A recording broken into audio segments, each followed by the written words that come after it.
નમસ્કાર કે હેલો કહેવાનો સમય નથી, સીધી વાત કરીએ.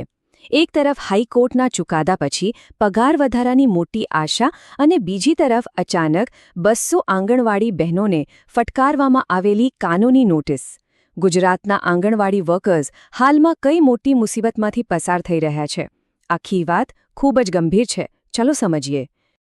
આજના આ એક્સપ્લેનરમાં આપણે ગુજરાતમાં પગાર વધારાની આશા, ઉત્તરાખંડની મોટી જીત અને નવસારીમાં થયેલા વસ્તી ગણતરીના વિવાદની ચર્ચા કરીશું.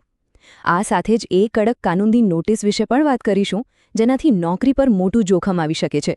તો છેક સુધી જોડાયેલા રહેજો. તો સૌથી પહેલાં વાત કરીએ ગુજરાતની. હાઈકોર્ટના તાજેતરના ચુકાદા બાદ આંગણવાડી બહેનોના માનદ વેતનમાં વધારાની ચર્ચાએ જોર પકડ્યું છે. એક નવી આશા જાગી છે. પણ અહીં સૌથી મોટો સવાલ એ ઊભો થાય છે કે શું આ ચુકાદો ખરેખર ગ્રાઉન્ડ લેવલ પર કોઈ જાદુ કરશે? વર્ષોથી પોતાના હક માટે લડતા વર્કર્સના મનમાં એક મોટો ડર છે કે આ નિર્ણય ક્યાંક માત્ર સરકારી ફાઇલોની ધૂળ જ ના ખાતો રહી જાય. અને આ માંગણી એકદમ વ્યાજબી છે, કારણ કે આંગણવાડીનું કામ માત્ર બાળકોને સાચવવાનું નથી રહ્યું. કુપોષણ દૂર કરવું, રસીકરણ, આરોગ્યની દેખરેખથી માંડીને સરકારી સર્વે અને ચૂંટણીની થકવી નાખતી ડ્યુટી, આ બધું જ આ પાયાના કર્મચારીઓ કરે છે, છતાં વળતર સાવ ઓછું. હવે ગુજરાત માટે એક પ્રેરણા સમાન કિસ્સો જોઈએ. ઉત્તરાખંડમાં આંગણવાડી બહેનોએ જે રીતે પોતાની માંગણી મનાવી છે તે ખરેખર જાણવા જેવું છે. ધ્યાનથી સાંભળજો. ઉત્તરાખંડમાં 1 એપ્રિલથી તમામ કામગીરી ઠપ કરીને સજ્જડ હડતાલ પાડવામાં આવી. પરિણામ? સ્થાનિક ધારાસભ્યો અને સાંસદોએ હસ્તક્ષેપ કરવો પડ્યો અને છેવટે મુખ્યમંત્રી પુષ્કરસિંહ ધામી સાથે સીધી બેઠક થઈ. પગાર વધારાનું સેટલમેન્ટ થઈ ગયું. એક સંગઠક લડતની આ મોટી જીત છે. પરંતુ હવે પાછા ગુજરાત આવીએ. નવસારીમાં અત્યારે જે ચાલી રહ્યું છે તે સાંભળીને ચોંકી જશો. અહીં પગારની નહીં પણ એક ગંભીર વહીવટી વિવાદની આગ ભડકી છે. બરાબર 200. આ માત્ર કોઈ આંકડો નથી. નવસારી મહાનગરપાલિકાએ વસ્તી ગણતરી 2027ની કામગીરી માટે 200 જેટલા આંગણવાડી વર્કરોને સીધી જ કારણદર્શક નોટિસ એટલે કે શો કોઝ નોટિસ ફટકારી દીધી છે.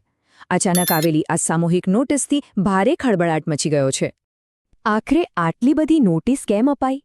વહીવટીતંત્ર અને વર્કરો વચ્ચેનો આ મૂળ સંઘર્ષ છે શું? ચાલો બંને પક્ષની વાત તટસ્થ રીતે સમજીએ. એક તરફ વહીવટીતંત્રનો સીધો આરોપ છે કે વર્કરો આ રાષ્ટ્રીય કામગીરીમાં બેદરકારી દાખવી રહ્યા છે અને તેમનો અભિગમ નકારાત્મક છે.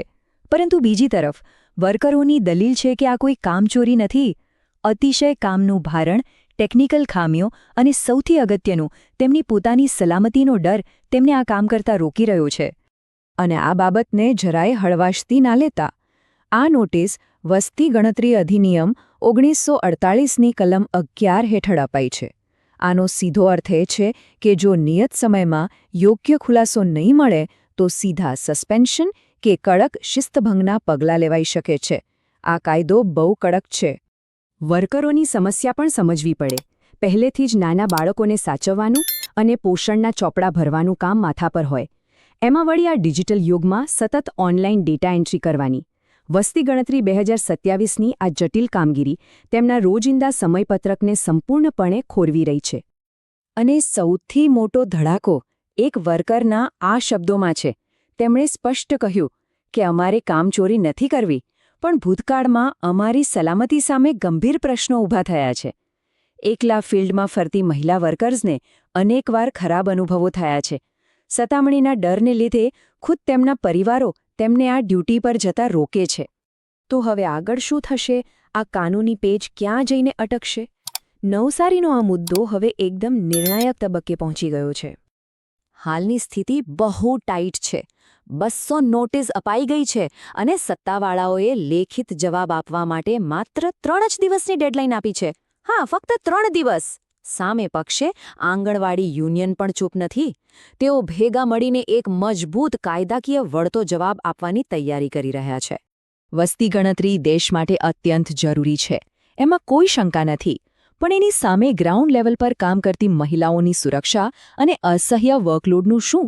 રાષ્ટ્રીય ફરજ અને વર્કર્સની સલામતી વચ્ચે સંતુલન કેવી રીતે આવશે? આ એક્સપ્લેનર જોયા પછી તમને શું લાગે છે? કોનો માર્ગ છે? વિચારજો ચોક્કસ. આવા જ ઊંડાણપૂર્વકના વિશ્લેષણ માટે અમારી સાથે જોડાયેલા રહો.